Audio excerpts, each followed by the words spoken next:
How close to the front door they can stop and hug somebody.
Father in heaven, we praise you for your glory, your love, your constant assistance.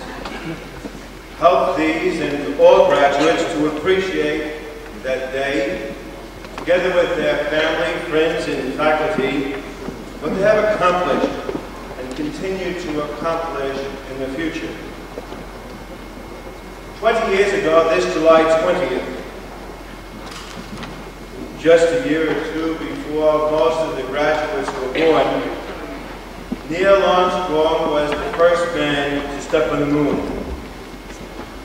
And as he stepped from the lunar landing module, he declared, "That's one small step for man, one giant leap for mankind." As these graduates step forward to receive their diplomas, may they see that one small step as part of a giant leap as they go forth to build a better future for themselves and our community and the world. Father, we ask that we be aware of your presence in, with, and among us today and all the days of our lives. Amen.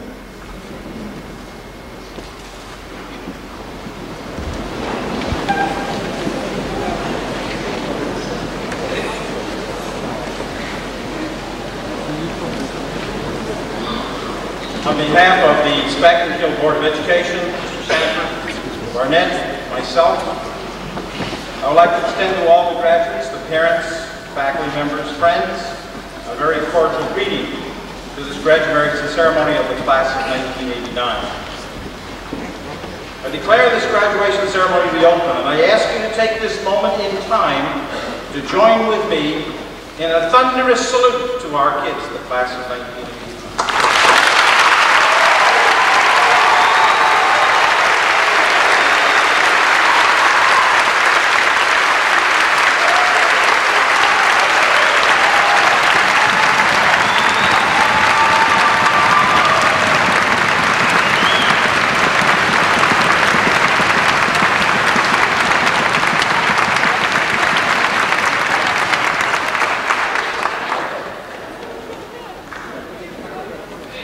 This rite of passage, as graduations are often called, has taken place in Spackenkill since 1974. I believe this is the 16th graduation. For the past 15 of those years, I have had the honor of expressing some concluding thoughts to the graduates, and each year I covet this task to touch their lives one final time. I have no surefire things to share with you to guarantee you the successes that you're looking for in life. Nevertheless, there are three brief thoughts that I hold up to you. Years ago, a lady by the name of Helen Keller, who was born blind, who was deaf, unable to speak since her birth, but who years later, through a tremendous perseverance and courage, finally overcame many of her handicaps, was asked how she was able to find security in her ventures when confronted all of her life with these multiple and considerable handicaps. And she replied thus. She said, "You know, there is no security in life. Security is mostly a superstition. It does not exist in nature, nor do the children of men as a whole experience it. Avoiding danger is no safer in the long run than outright exposure." She said, "Life is either a daring adventure or it's not." This perspective from a person so handicapped suggests to us that we can never simply acquire security. It just doesn't happen. We must search it out, and quite literally, for most of us, invent it for ourselves. A second quick thought is this: stay in the game. If, for instance, you were on the wrestling team and were pinned in the first 10 seconds of your match, you're closer to being a world champion than if you've never been in the game at all. You learned the art of debate, joined a debate team, but garnered few awards, no trophy. You're closer to becoming an accomplished speaker than if you'd never debated at all. And if you struggled with physics but achieved a marginal C or less, remember you do not have to be an expert to be in the game. Just imagine what a sad world it would be if only the one most beautiful bird in the forest was allowed to sing. What loss it would be to all of us. And finally this. As you pursue life's dreams, try to avoid becoming a prisoner of your own beliefs. I mean by this, keep an open mind about your dreams. Do not give them up, but do not hold so rigidly to your beliefs that you're blinded to the many alternatives to gain your dreams. Inquire and listen to the views of others. It's not a sin to learn and borrow from your parents and friends. I believe it was Mark Twain that said, when I was 17 or so, I was exasperated over what my father didn't know. But now that I'm 25, I was amazed at what the old man had learned in the last 8 years.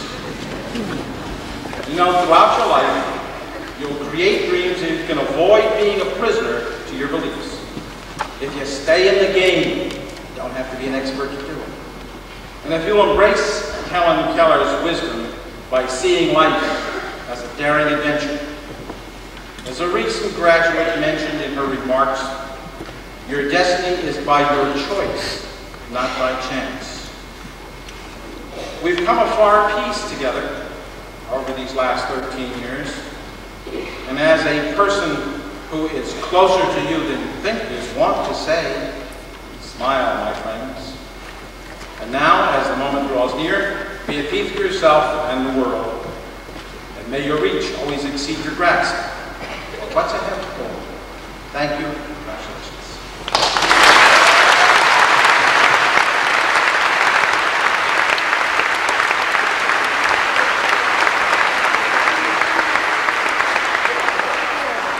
Mr. Williams, members of the Board of Education, Sanford, faculty, parents, graduates, friends. Also valedictorian for the class of 1989 this year was William Donnelly. Bill is the son of Mr. and Mrs. John Donnelly of Poughkeepsie.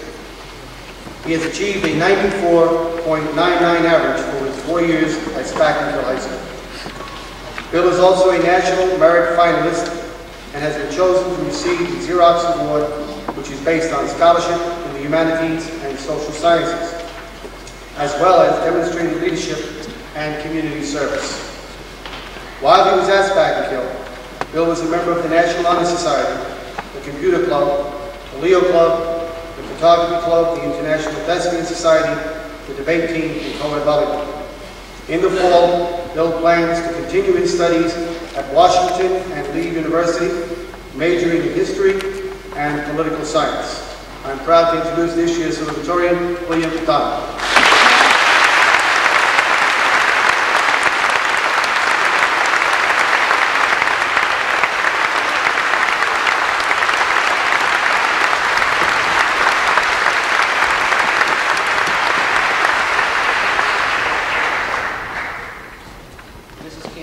Members of the board, administrators, parents, friends, classmates, welcome. 4 years ago, I entered Spackenkill High School with a great deal of fear and trepidation. I really didn't know what to expect. Even the name was intimidating. High school. Something to reach for, to struggle toward, to attain. I prepared for a lot of homework, grim teachers, and hard tests. I found out that high school's bark is worse than its bite. While there were tests, teachers, and homework, none were anything like I had expected. Quite frankly, I was confused as to the purpose of my 4 years in the building. My confusion ended at the beginning of junior year when I got to know the Xerox machine. The copier seems to personify the goals of high school. Think about it. You take an ideal model and put it through a process by which you obtain any number of identical copies. High school is the same way. The system, legislators, boards of education, administrators, teachers. has an idea of the perfect person, education, morals, ideals, etc. This school is supposed to turn us into those ideal, upstanding citizens. Unfortunately, our Xerox machine doesn't always work. As it grows older, the copies, it turns out, stray more and more from the original. All of the efforts to repair the machine are failed. The Xerox machine is like a transplant patient. It rejects the introduction of healthy tissue. All in all, we waste a lot of time and effort on a machine that is obsolete and inadequate for the job. It hinders learning, robs taxpayer money, and is generally a real pain. The Xerox machine and the American school system at large are failing to meet the needs of both the community and the students. The Xerox problems can be grouped into two categories: the Xerox system itself and the originals. System problems can all be traced to one thing: apathy. Everyone can see the problems, everyone complains and calls for repairs, but no one does anything. About 3 months ago, Mr. Parsons and I were in the Xerox room waiting for an opening. Never willing to let an opportunity to teach slip by, Mr. Parsons pointed out a scraping growl emanating from the machine. He told me it was a solenoid burning out. As far as I know, the machine is still growling. Eventually the part will die, and the Xerox down signs will go up in the library. Only then will anyone bother to call a repairman. No one wants to face the fact that eventually we will have to go the way of the European and Japanese school systems and challenge problems before they develop. If Xerox can't help us, we must turn to Canon. Of course, no copier company can help if the American school system does not deal with its other set of problems, the originals. Perfect copies do you no good if the mold you are working from is warped. Some originals are too light. The large type of headings, titles, and capital letters is clearly visible, but everything else is difficult to read. In cases like this, schools give the gist of the information, but the details are too glossed over to be of any real value. The system must dedicate itself to improving the quality of its studies. The concept of the three R's was a bit limited, true, but at least when you finished, you knew the subjects.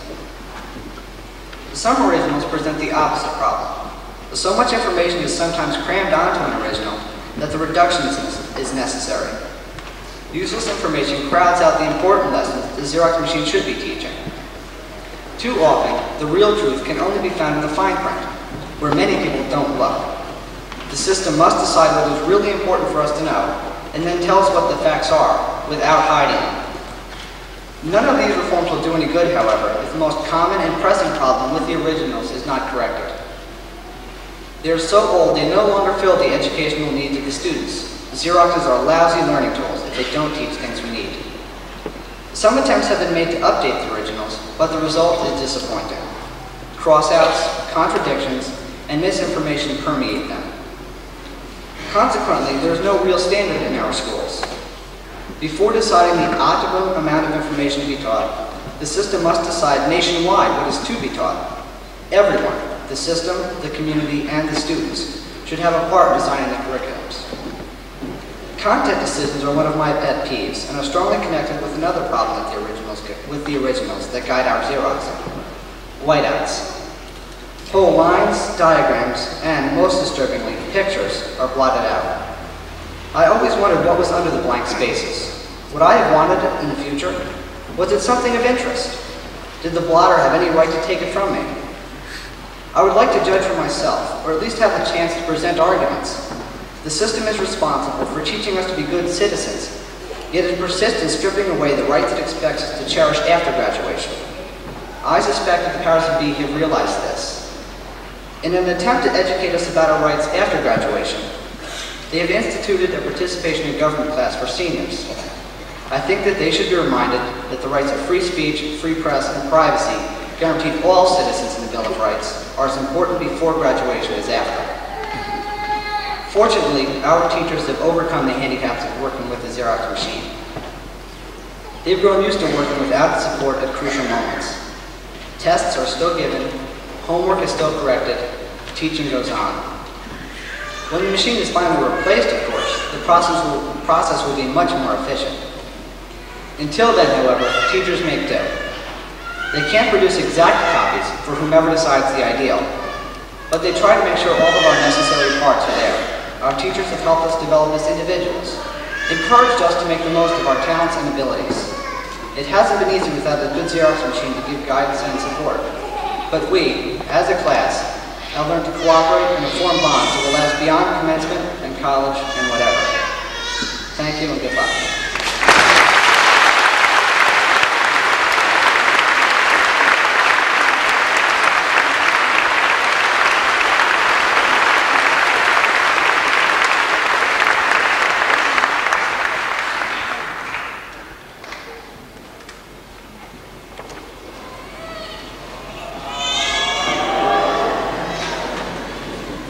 Mr. Woolley, Board of Education, Administration, Faculty, Parents, Relatives, Friends, and Class of 1989. As we leave the world of high school, we must be prepared for the real world. So there are a few tips I'd like to give you. Paste them to your refrigerator or on your forehead. Write them on your wrists. They will do you much more good than those French adverbs. Here they are. Never answer an advertisement seeking a liberal roommate. Chances are you're probably not that liberal. Buy an alarm clock that works. There is no such thing as a self-cleaning oven. Never date someone you work with, especially the boss. Never get married simply because you think it's time to get married. Get married because you want to live with someone for the rest of your life, including days off and vacations. No one sells a car because it runs too well.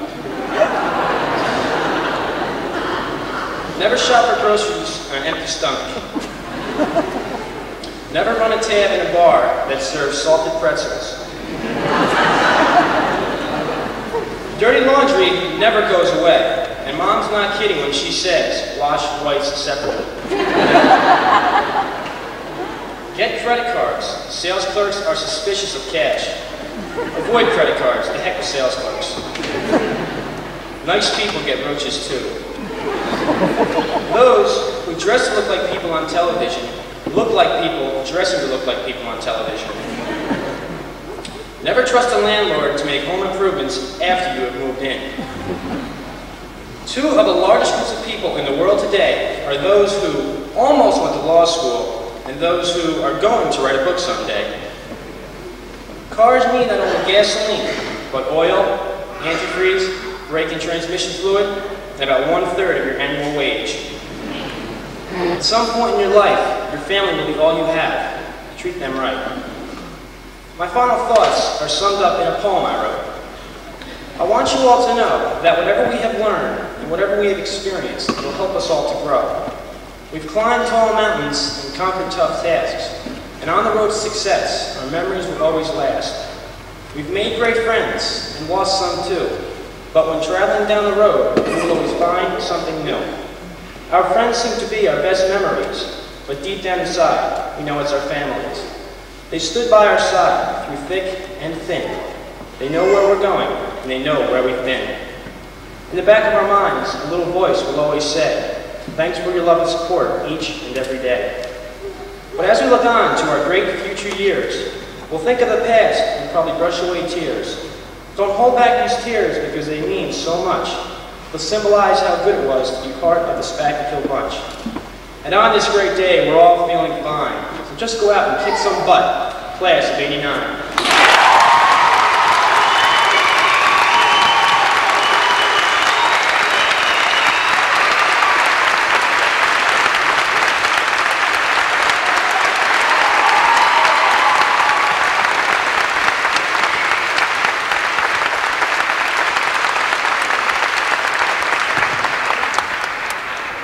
Mr. Woolley, members of the Board of Education, Mr. Sanford, faculty, parents, graduates, and friends. The valedictorian for the class of 1989 is James Kimo Takiesu. Kimo is the son of Mr. and Mrs. Ted Takiesu, town of Poughkeepsie. In his 4 years at Spackenkill, he has achieved a 95.26 grade average.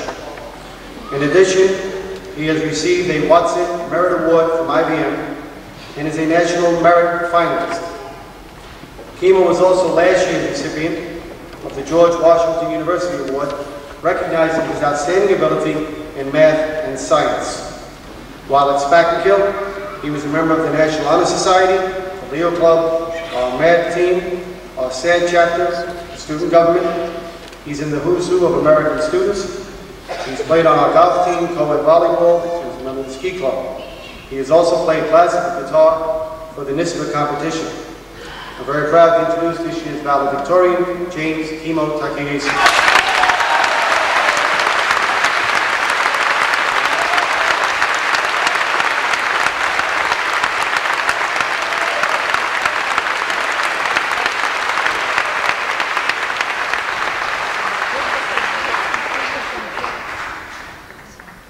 Good afternoon, Mr. Woolley, members of the Board of Education, members of the faculty, family, friends, and graduates.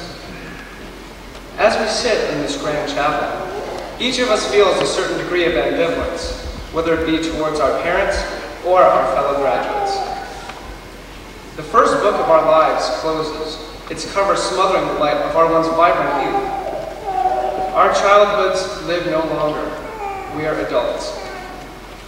Today we sit facing the first of scores of blank pages of the second book of our lives. Our parents now hand us the pen with which they have composed the first book, with tearful eyes and trembling hearts. Our destiny is in our hands. I quote John Shedd, "A ship in harbor is safe, but that is not what ships were built for. We graduates leave our cozy ports of home. We commence our journeys as our ships sail over the tumultuous waters of ambivalence towards the oceans of life. What lies ahead for us? As Woody Allen said in his speech to the graduates, more than any other time in history, mankind faces a crossroads. One path leads to despair and utter hopelessness, the other to total extinction. Let us pray we have the wisdom to choose correctly. Indeed, we face many obstacles. However, we, as Americans, have an inborn desire to excel. Whether one feels such a desire now or 25 years from now, we all shall reach for the sweetest grapes at the end of the endless vines of success. Some of us will succeed, others will fail, but all will try. For that is the key to fulfillment, always to try. Life is simply too short not to attempt. During our lives, we must try to live by three simple ideas. Ideas sounded in the French Revolution: liberty, equality, and fraternity. We must recognize and respect the rights of our family, friends, and countrymen, and fight for those precious rights when they are threatened. Let us spread our compassion and add warmth to our impersonal world. However, there is a greater task we must face and solve: our environment. Ignored and abused for centuries, the planet's imminent demise weighs heavily upon our shoulders. The elder generation is passing down their scrolls of knowledge, as well as their great Pandora's box of problems, to us graduates as new adults, united Americans, intelligent humans. We are now responsible. We now must act. We tend to forget that we humans are animals not unlike the whales, bears, dolphins, and other wildlife. Some of us revel in the beauty of nature. Some of us ignore nature. But all of us need nature. The earth is not a house that can be fixed and sold. We cannot sweep oceans clean. We cannot patch up extinct wildlife. And we cannot hire landscapers to save the rainforests. The earth is not indestructible. It has its finite limits, just as we humans have ours. Nevertheless, we are responsible and we must act, or we shall face an ignominious death with the fading light of the earth. What can be done? Humans had the intelligence to produce the marvels of the 20th century. Humanity, therefore, must have the intelligence to perceive the necessity of conservation and remedial action. I firmly believe that we have the ability to resolve our problems if we plan and persevere. The human race will prevail. And now, we leave you and our childhoods behind in this chapel. I would like to pay tribute to all the teachers who have devoted endless hours to inspire us. to the friends who have supported us in our times of need and shared with us our triumphs, and most of all, to our parents who have carried us when we could not walk, picked us up when we have fallen, reasoned with us when we have shouted, and given us our future, which stands so proudly before us today. Thank you and farewell.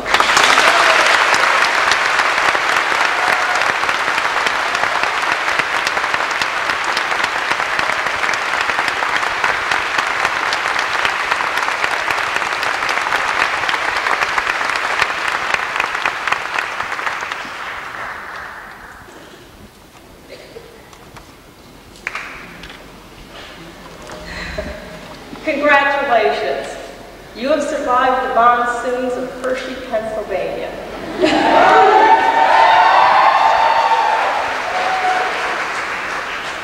And the last great American dinosaur, the American educational system, and you look great. In spite of all the reports and articles in recent years about how bad our educational system is, and it certainly isn't what you deserve the best, you've been fortunate.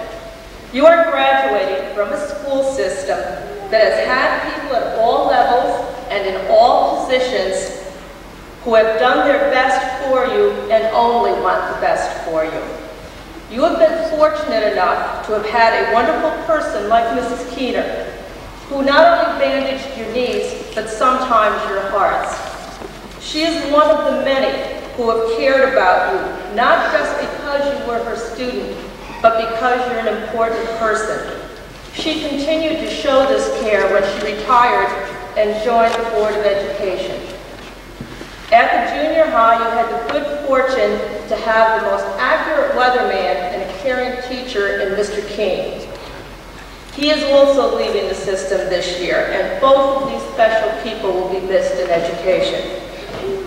All of us here wish you the best in your future, and hope that you will succeed in your chosen endeavor. Unfortunately, we can't give you guarantees about your future. We are very good at predicting how you will do at school. We are not so good at predicting how you're going to do in real life. All of you have talents and skills that make you special and unique. Unfortunately, the educational system does not always recognize these as being important, even though they may be the abilities that will help you the most, even more than what you learn in classes sometimes. It is traditional for a graduation speaker to give advice about the future you have to face. The best advice that I can give you is, the sin is not in failing to do something well, it's in not trying at all. That old saying, nothing ventured, nothing gained, is true. It's the risk takers in life who have the most success. You are going to be the final judge in determining whether or not you are a success. As you gain the perspective that comes with time, you may be surprised to find you will measure your success less by the dollars and things you have, and more by the people that you care for and care about you. I want to end by thanking you for the honor of being your speaker. I also want to thank you and all of the students that I've had for helping me to learn. I have learned to have more patience. This was a trait, believe it or not, that I was given a very low supply of originally. I'm also grateful for having learned to be more tolerant. I have found over my years of teaching that it is a very rare occurrence to find a student that can't be liked. Each student has a quality or a characteristic that makes them special and important. And that is what you are, special and important. Thank you.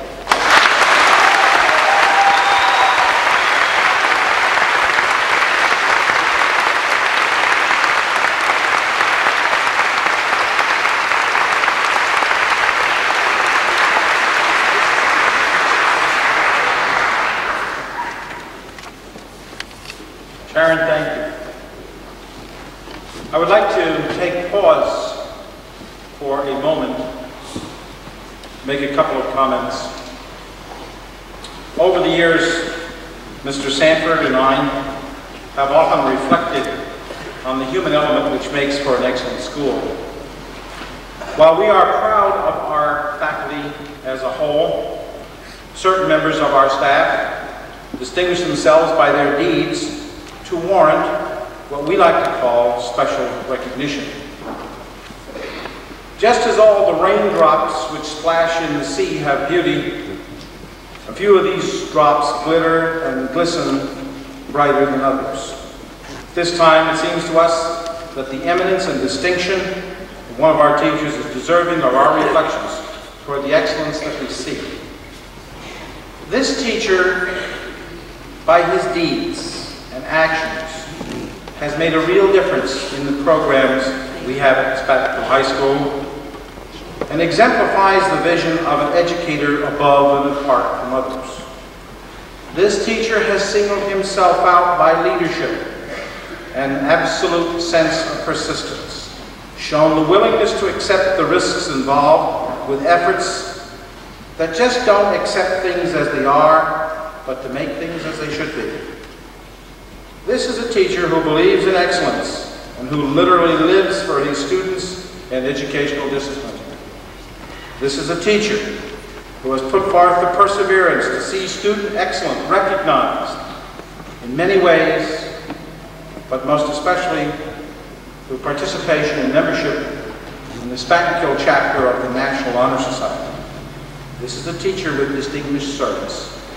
It's my pleasure to request Mr. Dean Bushy come forward to receive our 1989 Distinguished Service Award.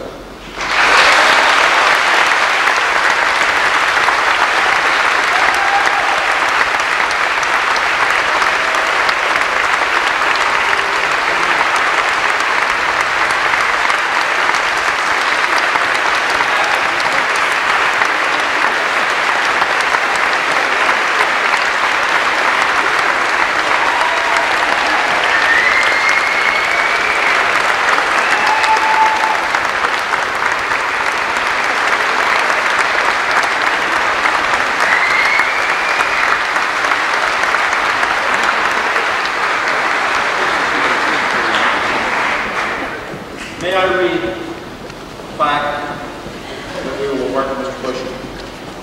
The Excellence in Teaching Award is presented to Dean P. Bushy in recognition of distinguished and dedicated service to the students of Spackenkill High School, given this 25th day of June, 1989. Congratulations.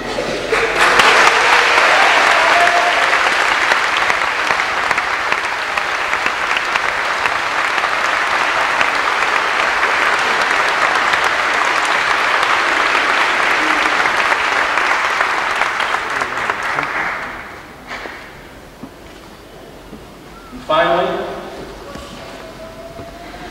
some 27 years ago, a person came forth upon the Spackenkill scene who was to leave an indelible mark on thousands of young people and young adults during a career marked by an extraordinary sense of caring and human understanding.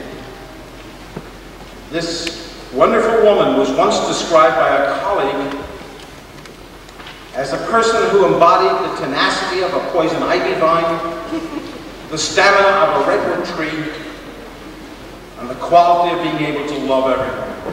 In short, she said, Liz Keener is a person who everyone would like their child to be like.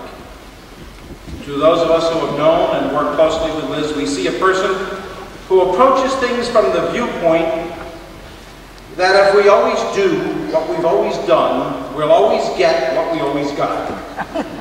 In other words, talk doesn't cook rice. Liz got action in her school for over 20 years, and during the last 5 years as a member of the Board of Education, made her presence felt as a person who oftentimes said, you can't do everything, but you can do something. There are no limits to the amount of good you can accomplish if you don't care who gets the credit. Liz has done many things over the years with her. In her tireless ways, Liz has accomplished much. and in so doing has made everyone she touched better than they ever dreamed they could be. So, today, as Liz Keener hitches up the team for retirement in Pennsylvania, we bid her fond farewell and Godspeed. You have been a giant to us all, Elizabeth. On behalf of the administration and the teachers of Spackenkill High School, we would like to award you this plaque and roses so that you can really smell them.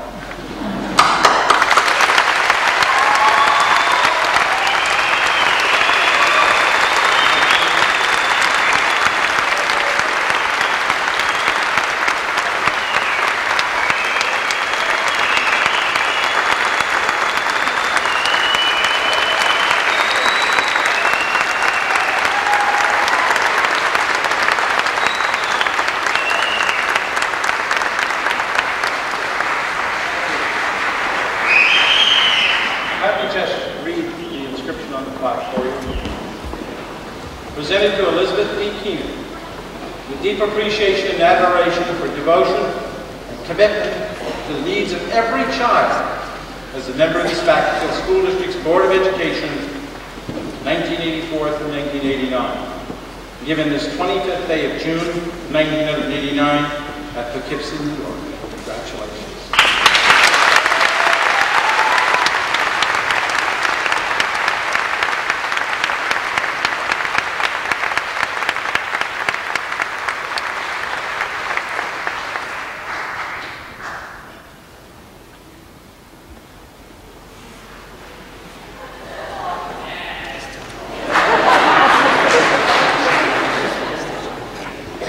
My turn.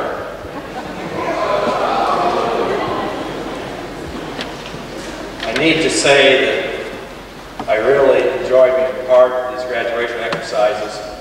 I think that it's fitting to stop and to applaud the many successes of the class of 1989. I know they have been well documented. One stands out, however, and that was the day that this class held the conservative principal and his loyal assistant, Mr. Barnett, hostage with a reign of terror and anxiety swept across the school for some 4 hours. That was the day that they increased the pressure, meticulously increased the pressure, step by step, causing us to go on guard duty in the lunchroom.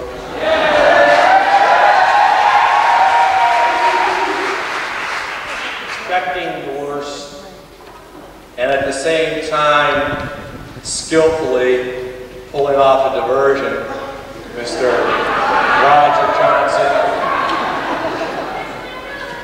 And then I had the good fortune, however, to walk up to Tony Polito and I said, "Anthony, is it over?" And he said yes, and I was relieved. It's a good class. I congratulate all of you. You know, actually though, I think for a moment you should think about the fact that your presence here today really is the result of a vast number of successes.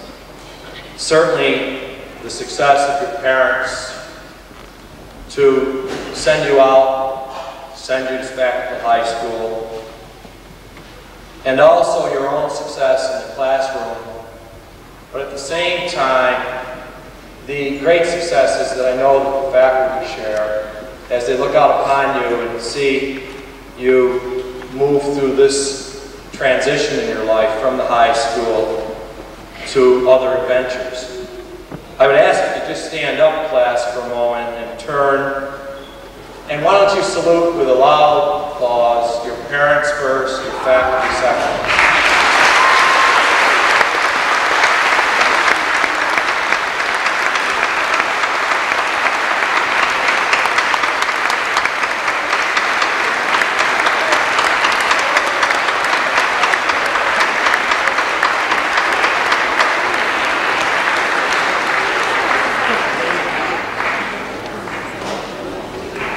And at this moment, we just pause for the official photo of the graduation. I'm sorry. I won't tease. But in any case, let me just share some thoughts with you for a moment. When I woke up this morning, I had fully intended to express to you my concern for what seems to be the continuing erosion of ethical conduct in our society. I was going to highlight the many disappointments that we are handed by people we typically count on for positive and honest leadership. Members of our sports community, our political leadership, religious leaders, educators, and even some of our young people. All you need to do is to witness our recent chemistry Regents Gate. I've scrapped that idea, however, even though I think the topic is very important to think about, because as I drove to this beautiful place, I realized that your graduation should be a celebration of one of the important transitions you will encounter in your lives. And my comments as your principal should emphasize progress and hope. Seniors, I sincerely have some hopes for you. I hope all of you will experience improved and also excellent health. I hope all of you will prosper and be successful. I hope all of you realize you each have something of value to share with others, whether it be through academics, community service, or athletics. I hope you search out and proclaim the positive and not dwell on the negative. Celebrate the legions of people from all walks of life and backgrounds who give of themselves each day and really make this country something to be proud of. I sincerely hope you will feel that Spackenkill High School is the kind of place that you can come back to visit. Mrs. Keener, as President of our Board of Education, it is my privilege and also my pleasure to present to you the class of 1989.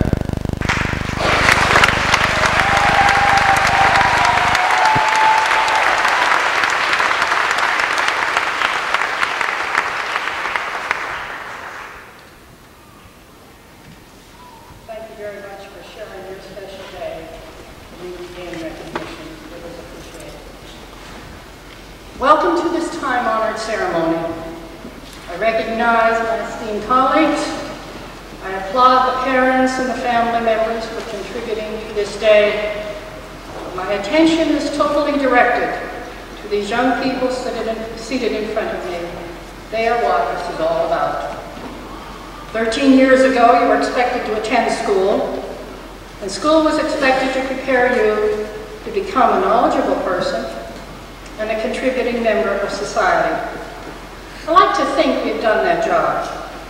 Today, you are receiving diplomas of academic performance for these years, and this indicates to me that our teachers were teaching and you, the students, were learning.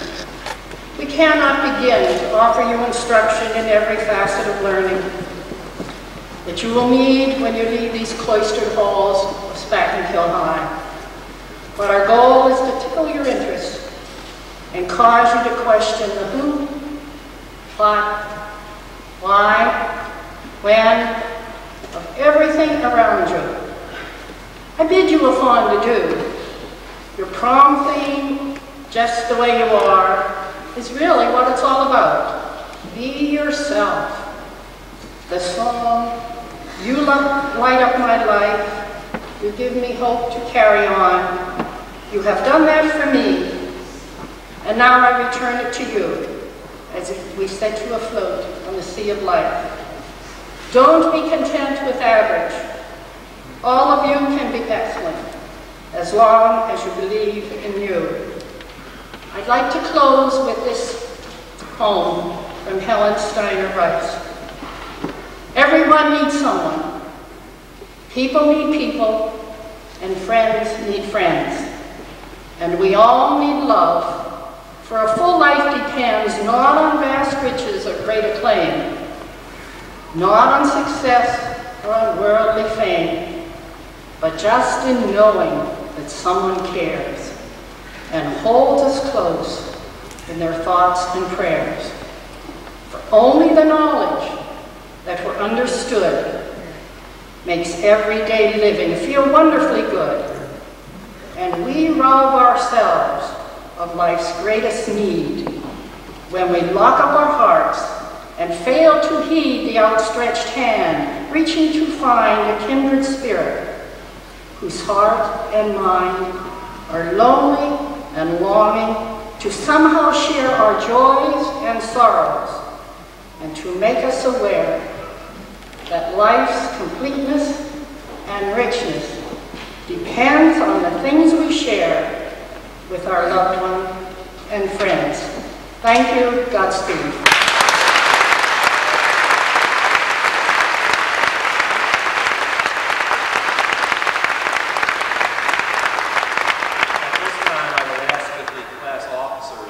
Please come forward.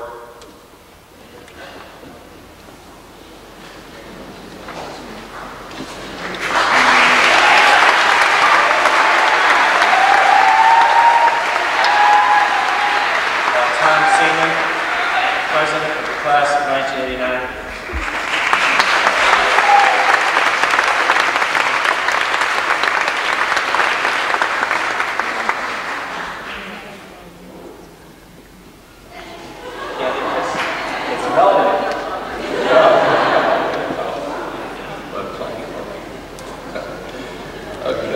And also, Greg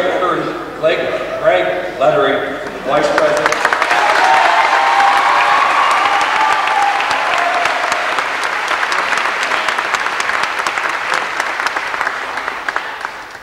Marjorie Stewart, Secretary.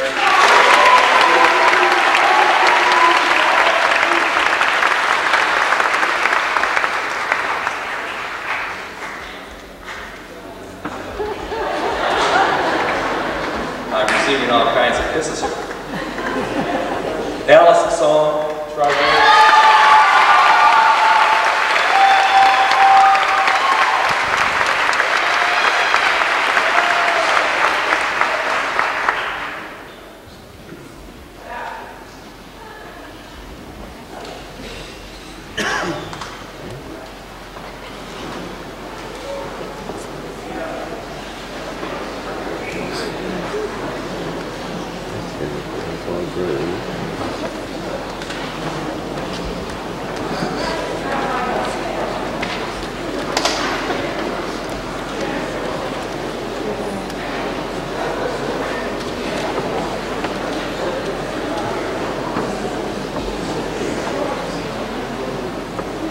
James Takahashi.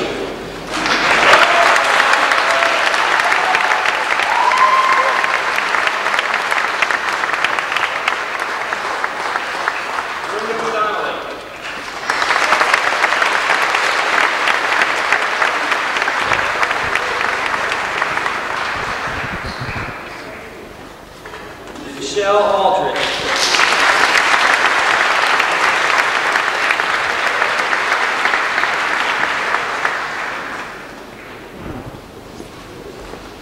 Ken Anderson.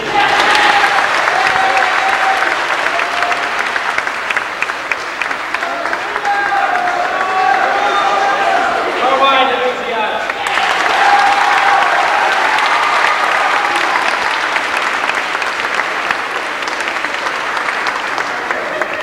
Rita Annunziata.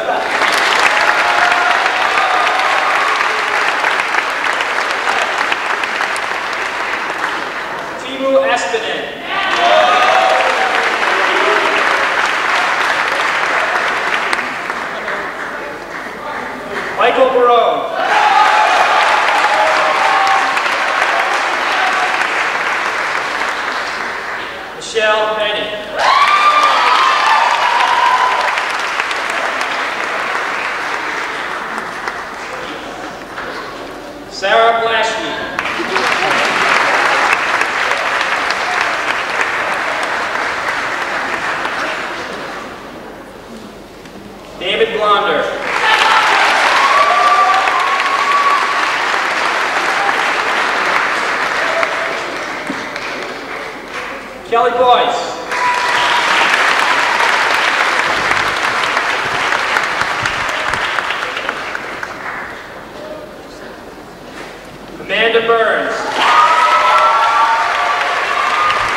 Garbelon.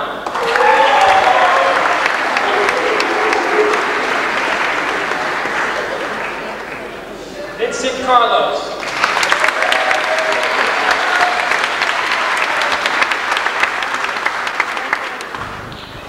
Stanley Chow.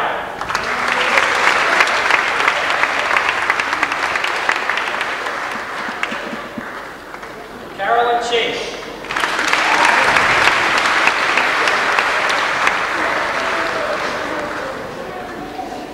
Shen Chen.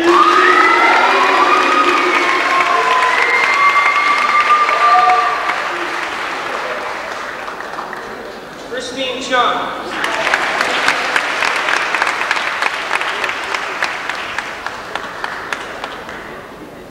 Christine Chiumento.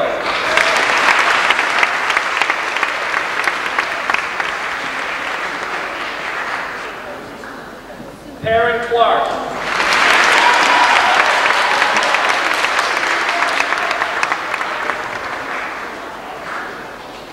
Peter Clark.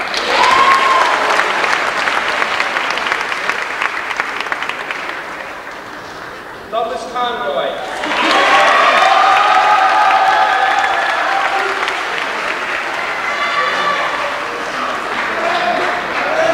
Michael Coombs.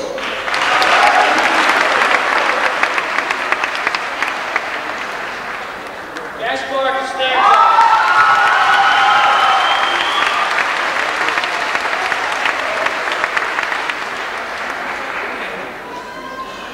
Andrew Cusmano.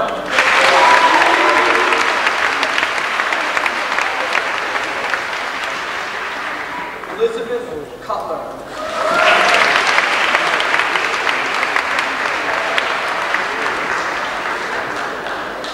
Lauren Cutler.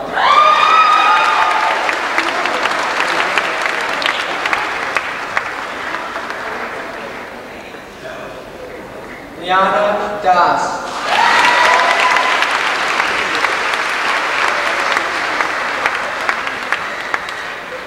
Jennifer Davis.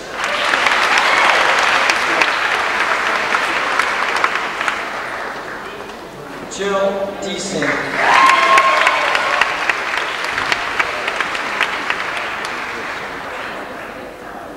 Mark DiGilio.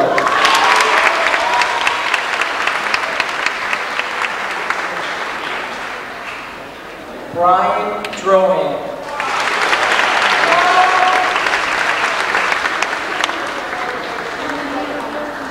Jessica Duffy.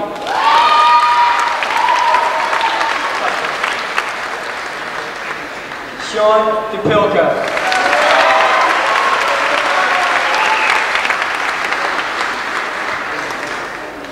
Janine Fagou.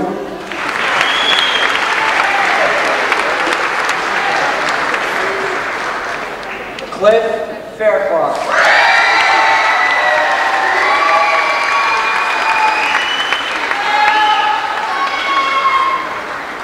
Allison Arena.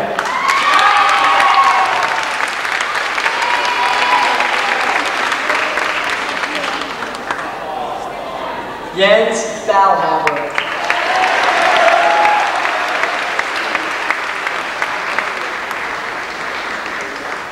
Jason Feldman.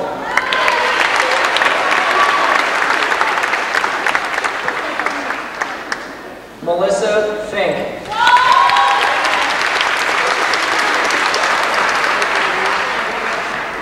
Jennifer Friedman.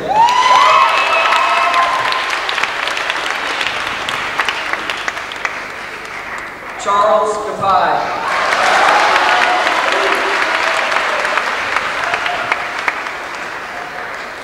Ralph Gargiulo.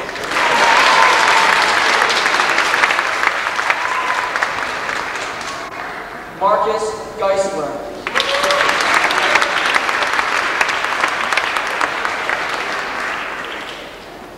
Brett Gossett.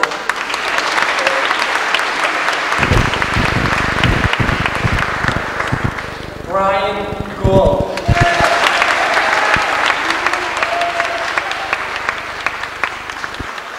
Deborah Reiner.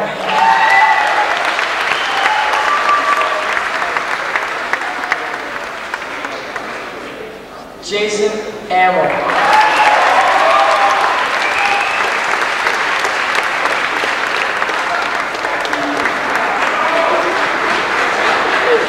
Lisa Harold.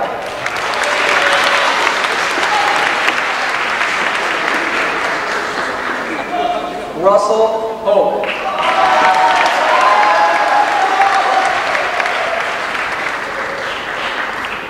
Eric Shao.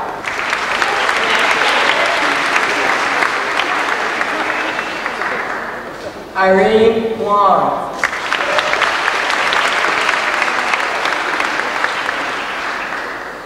Errol Hunt.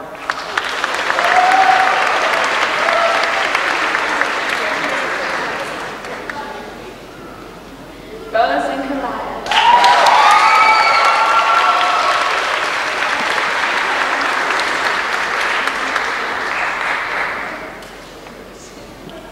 Brian and Jamaica.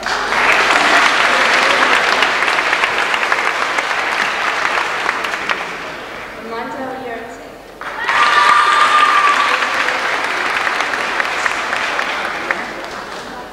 Roger Johnson.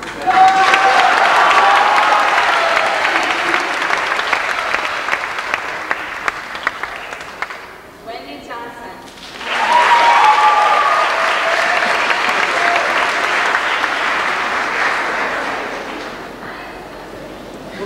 Jennifer Cameron.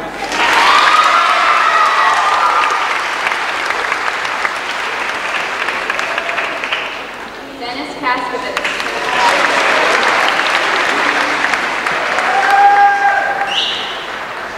David Penny.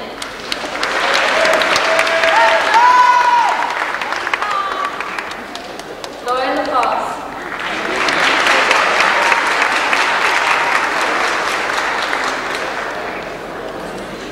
Anita Lee.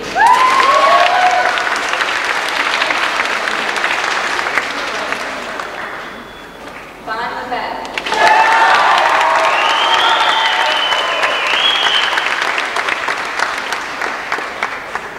Eric Lindsley.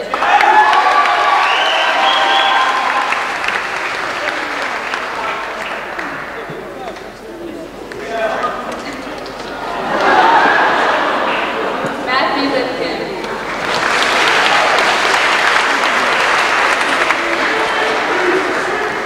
Forrest Little.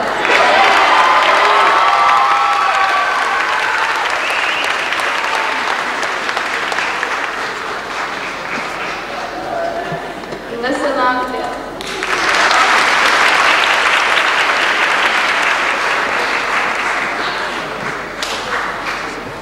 Melissa LaPresti.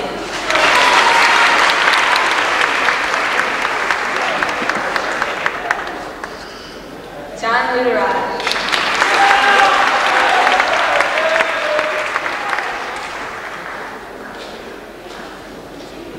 Christopher Lynch.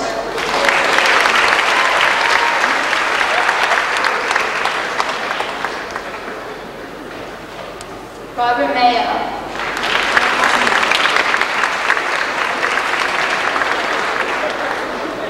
Cynthia Manalo.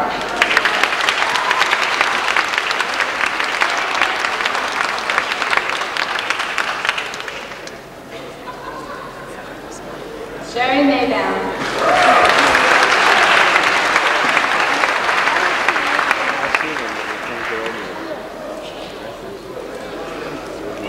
Tara McGray.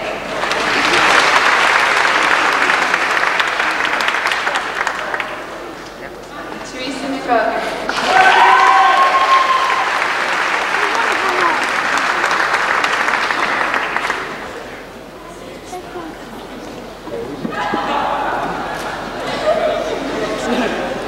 Darian Meserich.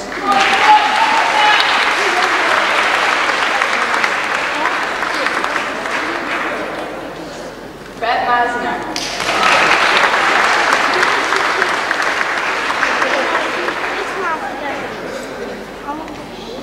Jennifer Mitchell.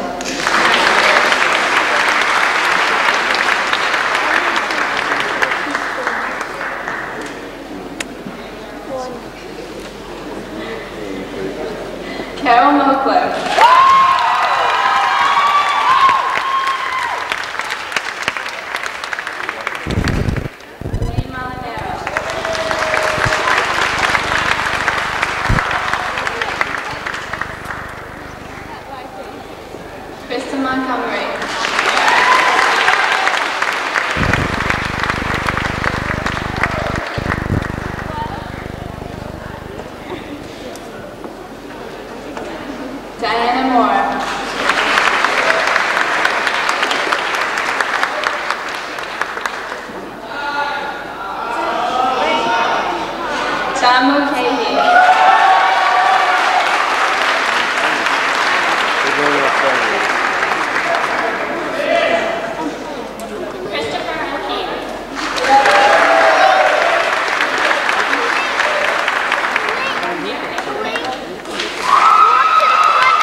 Douglas Stranko.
Was rights and duties as students at Spackenkill. We ask that the class uphold the honor of the school and keep the traditions with dignity. We ask finally that you cherish the name of the school. I pass this key to the class of 1990 and to its president, David Razon.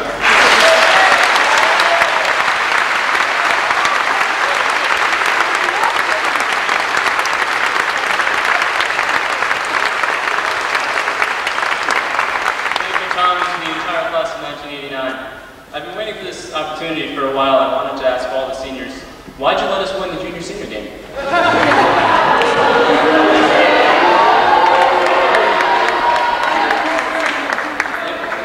There are many of you who will be entering college next year, many who will go into the service, and others who will enter the workforce. I wish all of you good luck in whatever your future may bring, and I hope that you'll have a happy and safe graduation. Thank you.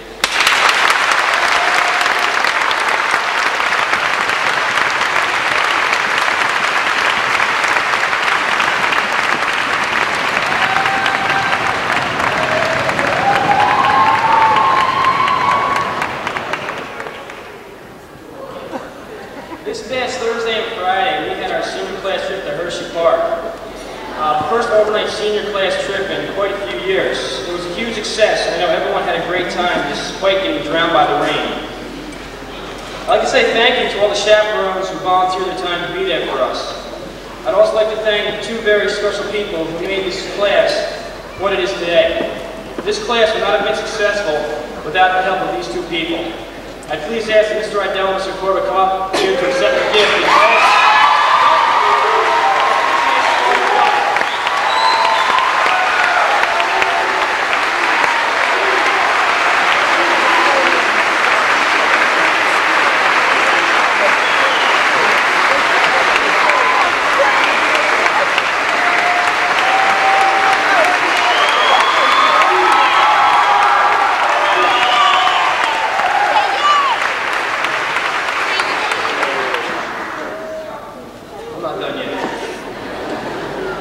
As you all know, this year marked the last year for a very special person in our district.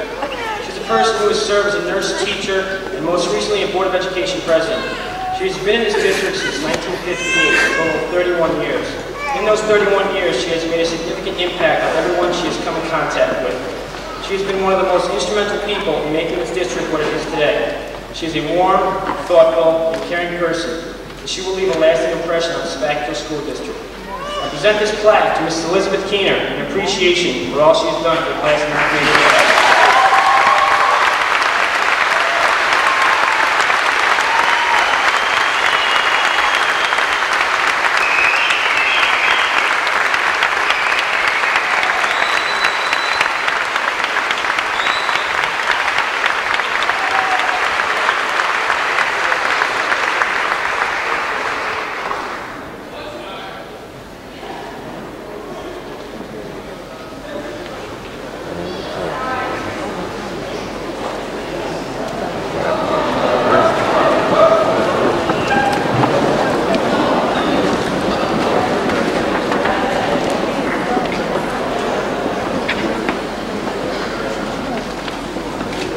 bow your heads and pray for God's blessing.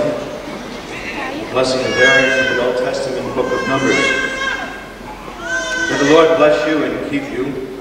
May his face shine on you and be gracious to you. May he look upon you with kindness and give you his peace.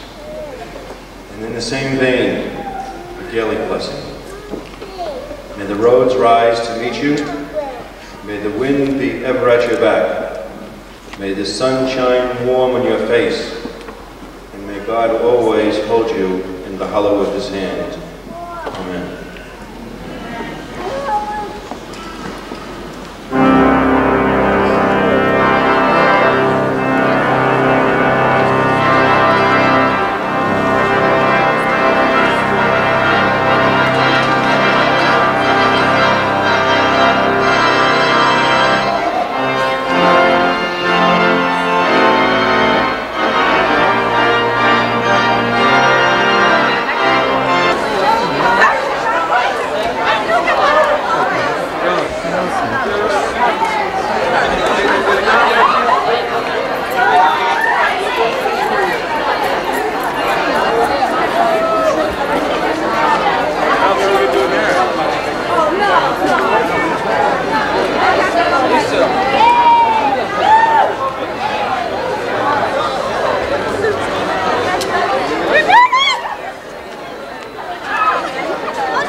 Hey, fella.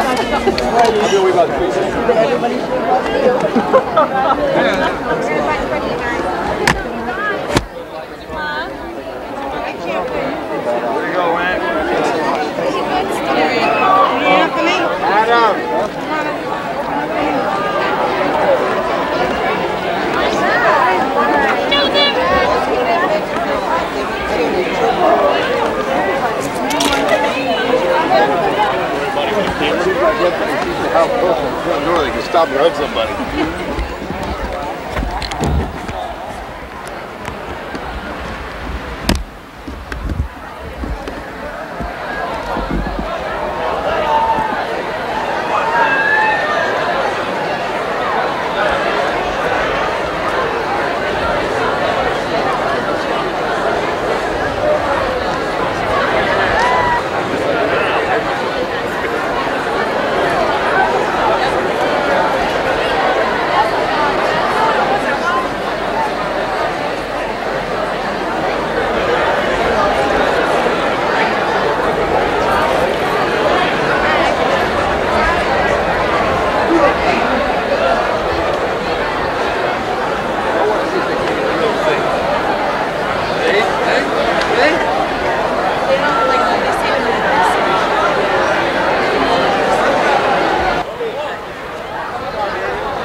Faster than mine. Well,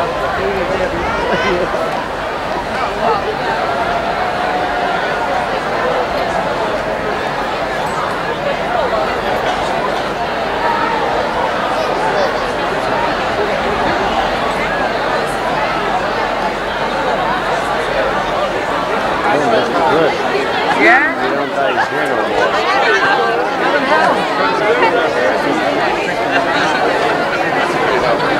Sign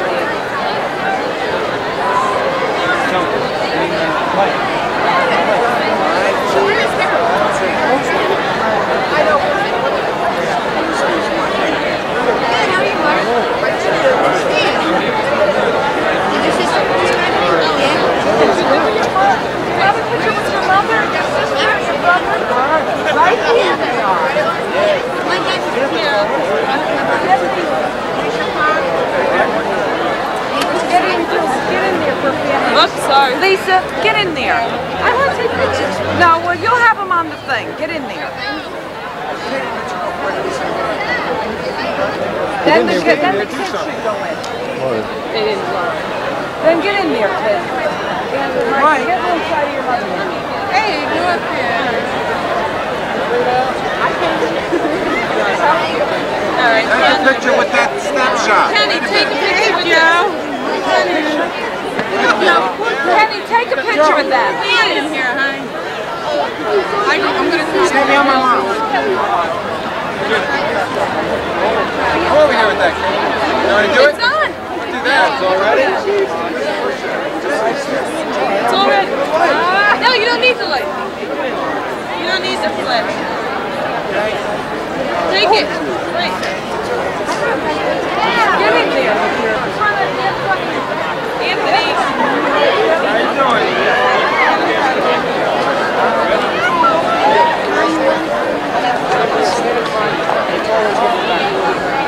I don't want to see.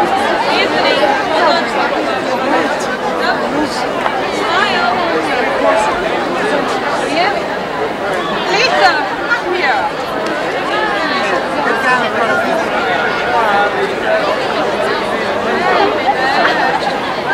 You don't have to do anything. Congratulations, Tony. Thank you. Here we go. Get with Anthony.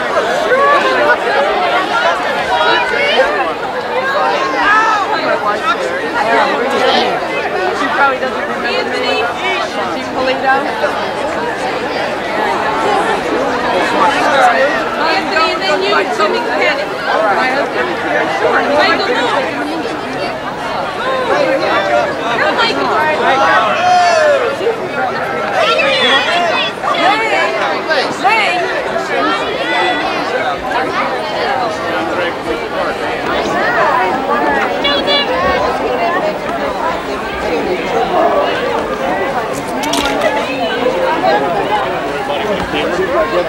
How close they can stop and hug somebody.